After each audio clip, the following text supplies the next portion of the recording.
How you guys doing? Hey, 9/11, Kevin, Traveler, John, Malob, is that it? Good to see you. How are things in South Florida? We just got more snow on this. We got a big snow last Sunday, and it's been so cold it's still they just added to the pile of snow. Hi, David, Brian. You guys got snow there too? Hi, Dominic, Jimmy. Good to see you. Okie doke. Um, Today I thought might be a lot of fun is to talk about sort of organizing a watch project. Um, all right. Uh, so anyhow, uh, where do you guys want to start? Talking about organizing a watch project. What would be a good starting point for this? How you doing, Andrew?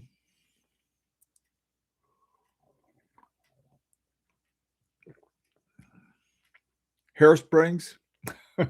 Yeah.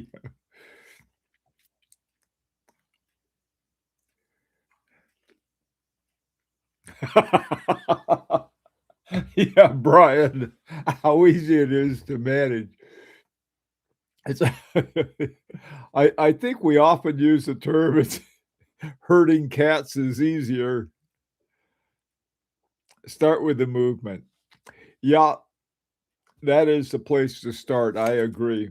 Um, there is sort of a funny thing that I don't after going through what we've been through, it's it's the movement that counts because you could swing a dead cat and hit 5 or 6 of these micro brands who they've gone out and they put in a cheap movement and they sort of dress it up with a number of different things, but the movement is, why bother? You got if you're going to put a cheap movement in. So getting the movement, this is there's two kinds of steps you can take for a good movement. Okay, first of all, which ones are available? Uh, the I've been working with Fernando. We've been trying to get. We've been working with Schwarz ETN, and the guy we've been talking to is their CEO, and they've got their own concerns. And in terms of what we wanted, uh, one is the number that we want. We wanted 100, and they're not too sure about that. Second of all, they're worried about is what is your business plan? Uh, a business plan is to get a really good watch that's something we all can afford. So, I mean, but getting the movement, the thing of it is that they do have a good movement. Now, if we're looking for where we can just get a new movement, we can do what Larica's been doing. In fact, Larica's continue to do, and that's go to someplace like Agenor and have them, get a bespoke movement. I don't know who else does that. I mean, just say, hey, we just want the movement and go from there.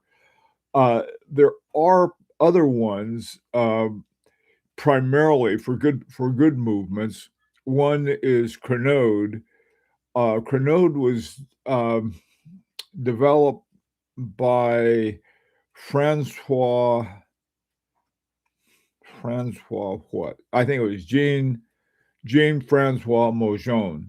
Okay, he's one of the top, uh, I guess, movement makers. And then there's another one by Bashir. Those are the only two that I know of right off the top of my head that have really top quality movements for, like off the shelf, so to speak. ETN has started it, but they I think they were surprised when they had as much action as they got because the CEO was telling us, producing 2,500 watches a year. And so they, having somebody come along and say, we want 100 movements. Uh, what's his name? The guy in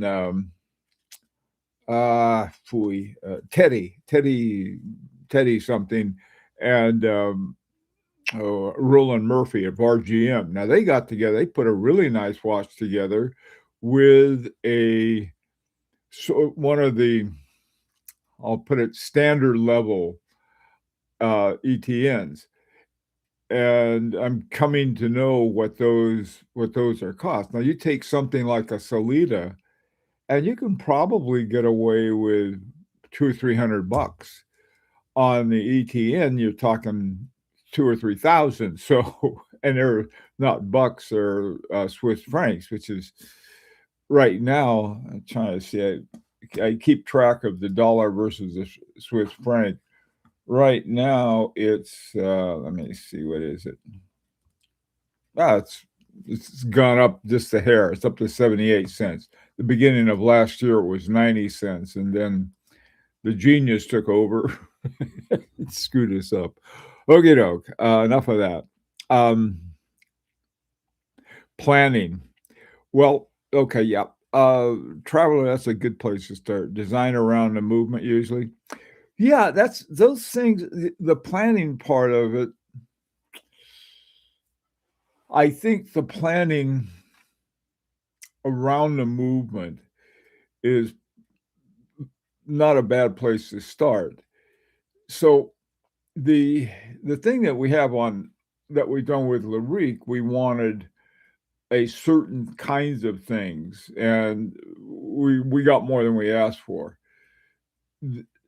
Right now, the ones that is sort of, we'll say it's just about ready for final production is fairly complex because it has two retrograde arms in it and this and that and so forth, and they're all bespoke.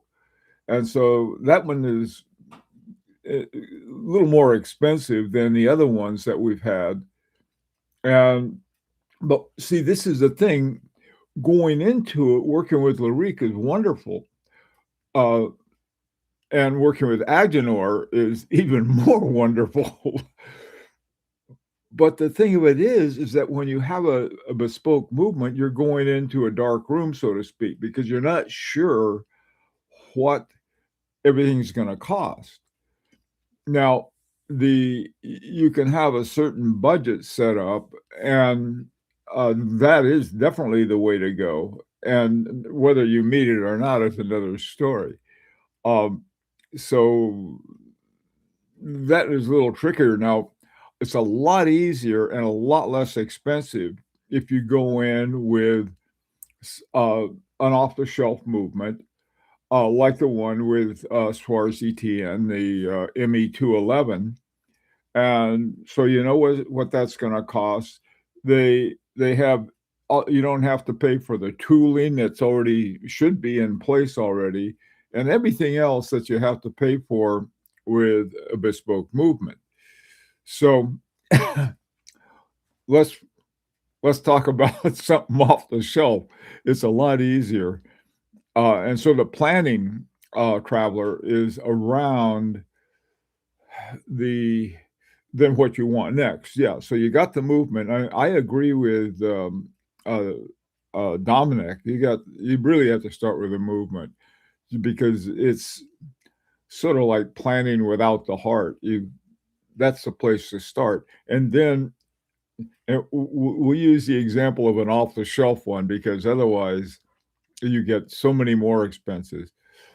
So let's just take an off the shelf one. And so with that, once you have that, then you have to work with a number of things, and so the group gets together and says, "Okay, what do you want it to look like?" Or what is it you want? To some extent, that is dependent on how the movement is set up. We'll take or let's take the one that we're working on now.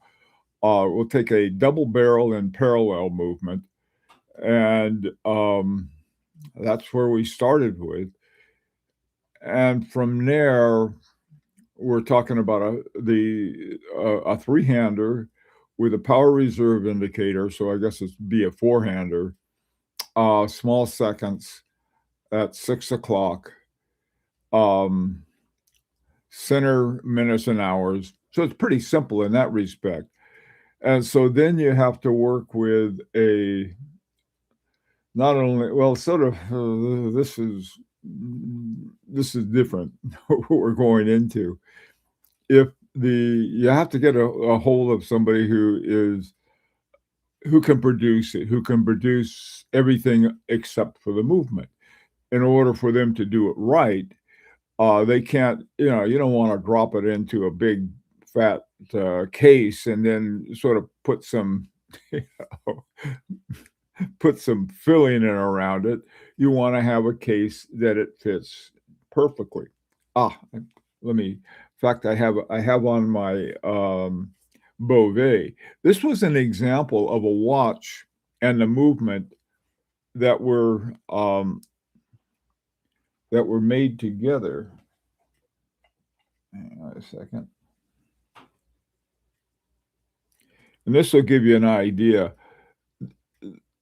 This is a movement and a case that fit exactly together.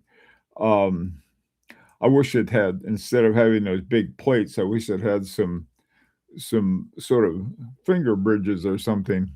But those kinds of things go into, and I guess that'd be part of the planning that Traveler talked about.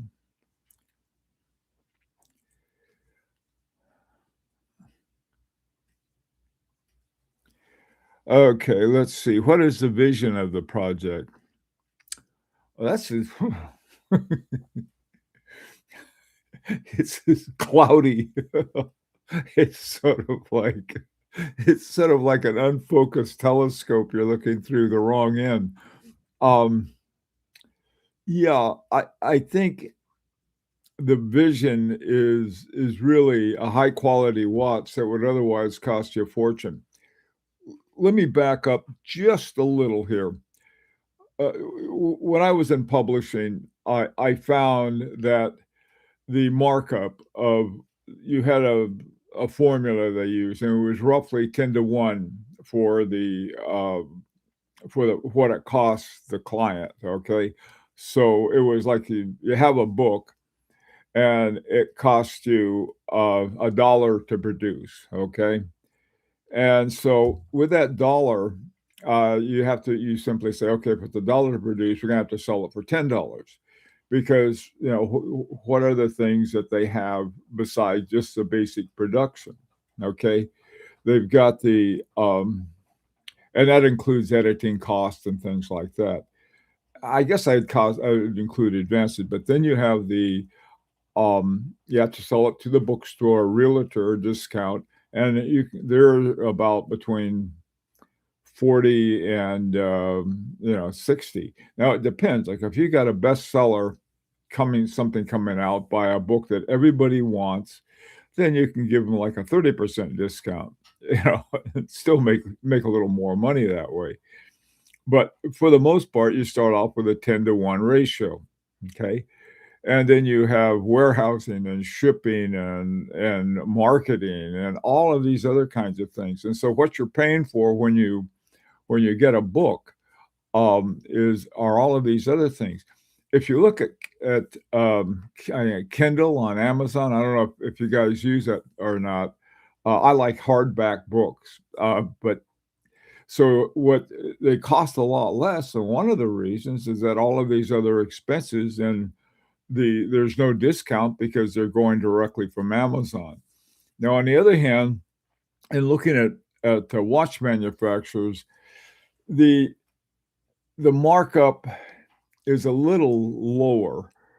uh, we talked to our sort of our designer and product manager, I guess, in Switzerland. He said from what he could find, it looks like it's between 6 and up from there. So if you make a watch that costs, let's say $1,000 to produce, you should sell it for at least $6,000. Now, this includes the discounts and everything else that goes into it and trying to make a profit from the thing. And, um, but that also, the what it really costs, there's another kind of thing that I know they have to deal with, and this is the if you've got a watch like G-Shock or something like that that's super popular and you're gonna sell as many as you make, you don't worry about it. Or like on a higher level, FP Journe, you just keep increasing the price, know, and not change the numbers in production. My God, the prices now are those things are like, jeez.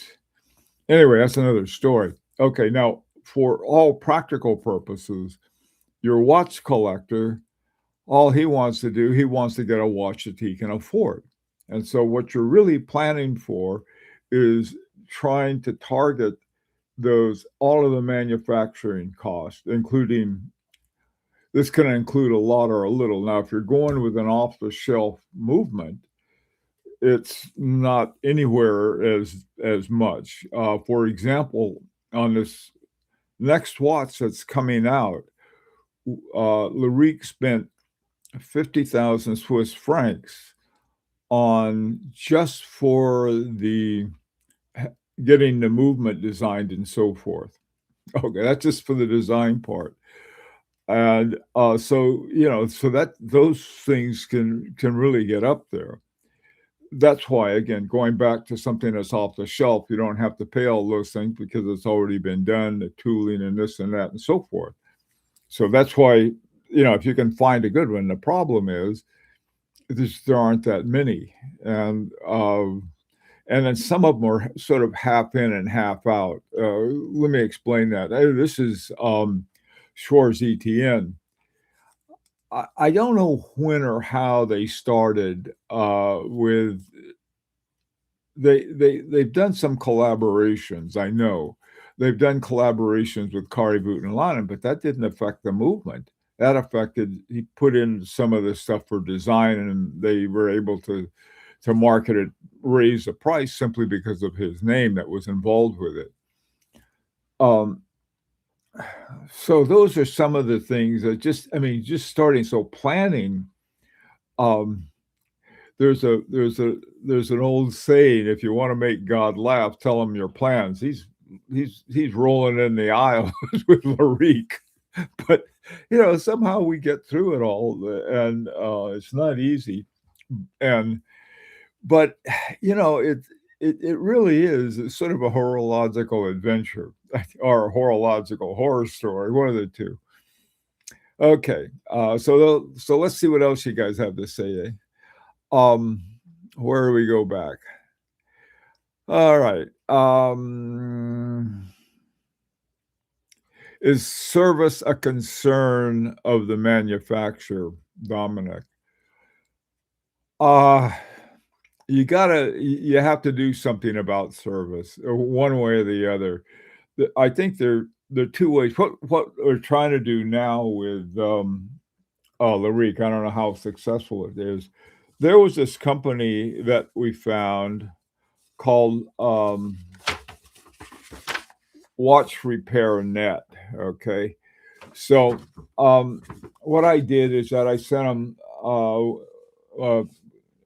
one of my Larique watches of my collection of two, and for them to take a look at and send them all of the information that we had on it. And this was sort of like right down to the lubrication charts and the whole thing taken apart. And they felt that they could handle something like that. And I think shipping back and forth, at least between the United States and Switzerland now, is we're biting their nails every time that we get a ship back because we don't know if, somebody who just they hired yesterday at DHL or one of the places comes in and says, "Oh, I'm gonna slap a 15% tariff on it even though it's a return." So there's a lot of stuff like that. There's a lot of good reasons that you wanna keep it in your country where you got it. I know that, someone was telling me the other day, they said, "Well, we got a 19% VAT, so, you guys can quit whining about your 15% tariff." They got a point, but I'd rather not have the 15% tariff, so anyway, these are all the considerations, and so, the thing of it is that it's important to know those things because the more you plan for them, um, it's sort of like battle, as they say, your plan, falls apart after the first, cannon's been fired, and that's true in a lot of these projects, things, so what you have to do the only thing worse than having a plan that sort of goes, sideways is not having any plan, and so it's really important to have a plan and so you know the parameters of where things are going. But, maybe some of us are, I know I am, crazy. You have to be nuts to get involved in this, but I don't know, it's sort of like a really interesting problem to deal with, and dealing with all these different people all over the place. I don't know, it's sort of you really one thing I will say everybody who's been involved in LaRouche knows about 10 times more about horology and watches than they did beforehand. That's one of the big advantages if you wanna learn about watches and watch collection. Okay, let me go back to your things and shut up for a second. If ETN, they are looking for assurances, point yeah, oh, no, I think one of the things, Malab, they know that what we can do, but see that here's the difference, okay, and this is what, Fernando keeps telling me, this is what we gotta watch out for. They're selling watches for like, the watch that we have, that we want, I think sells for 27,000 Swiss francs or dollars, one of the 2, from Schwarz ETN. Why would they wanna sell us, uh, movements, the same movements, and we're gonna turn around and sell ours for 5,000? And so this is sort of one of the things that, I think that I came up with. Sometimes you gotta think on the run, all right? First of all, we're using a tried and true method that we can trace back to Abraham Louis Breguet. So we have a subscription plan. That's exactly what a subscription plan is. Um, and the so what I said, well, we can have one price for a subscription plan and a significantly more price that was closer to what they have for regular retail. And that would have to be true because if we're ever going to send this, that some company said, "Hey, we'll sell your watches for you," they're going to want a big discount. In order to have a big discount, we got to have a big price on it. So it's those kinds of things. Um, okay, let's see what else you got to have. You guys have some good stuff. Um, Doesn't Agnor have an off-the-shelf movement that would fit in the, Target budget? Here's they may, but here's the exception, Brian. Remember, Agenor's policy is that if they make a movement for you, it's yours. Like, nobody can use our 6801 without LaRouche's permission, okay? And so, that's one of the things. We wanted a dual barrel and parallel. I don't know if they have one, and I don't think they would give it to us.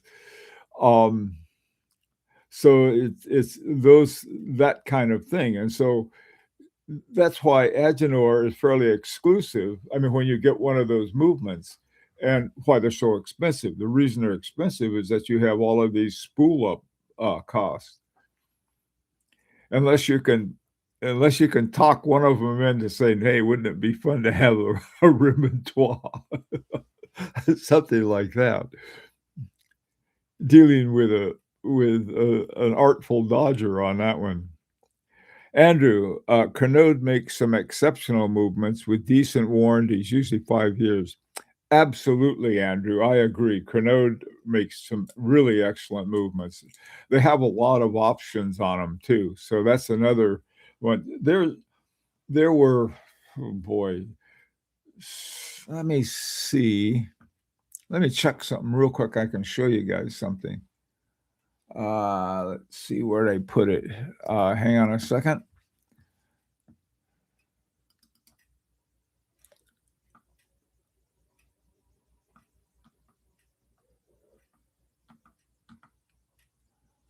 Mm.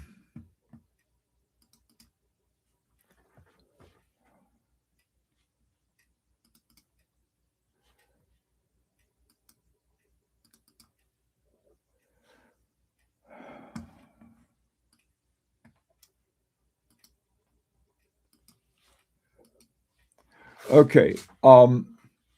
This, I think it was from Quill and Pat. They said these are the top movement makers in Switzerland. So let me bring that up for you, and we can talk about it. Okay, these are the top watchmakers from 2012 to 2022. There's sort of a 10-year period they talked about. There's Philippe Dufour. Most people know who he is. Jean-Francois Mojon. He's the guy who did Crenode. Guido Papi. I think does a lot of stuff with Audemars Piguet. I'm not positive. Uh, Carol Fortier Casapi, she was making all these fantastic movements for Cartier. And then there's Jean-Marc Viderec. Was the founder of Agenor. Okay. Uh, so here it is, 2026. So it's 4 years later, and I all five of those are still among the top. There's some other ones too, and so this is if you really want to work with some of the top people.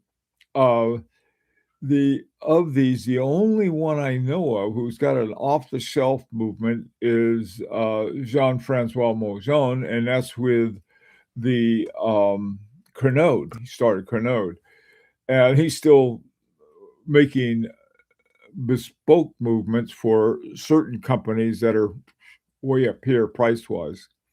Um, so yeah, you have some options, some very good ones too.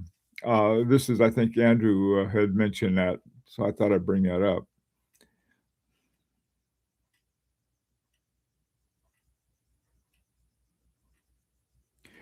Uh, Good point. Um, Good point. It's a very good point, Dominic. I have talked to the people at Agenor, and I told them about we wanted to try something with the US because of this crazy stuff we've got going on right now with international things. We have somebody who is doing his best to destroy international trade relations with the US. I hope it's temporary. It's about all I can say about that, but that was the first thing I did, Dominic, before even thinking about that.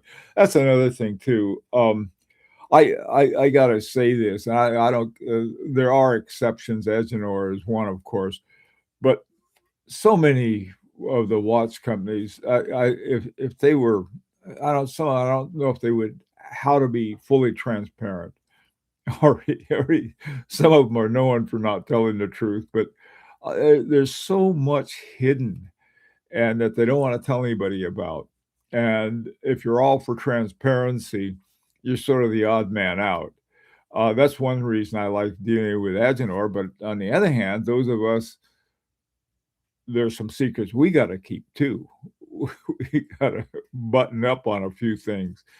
Um, yeah, I d so we have to be very discreet in all matters here, and so when you're gonna make your own watch and you wanna have some good stuff in there, you gotta use your brain about this stuff. Anyway, guys, well, listen,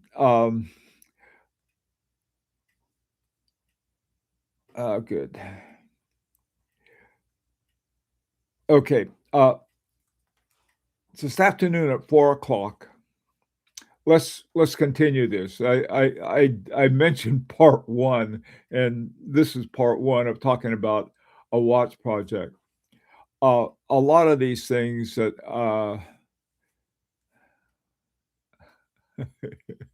yeah, Guilloche.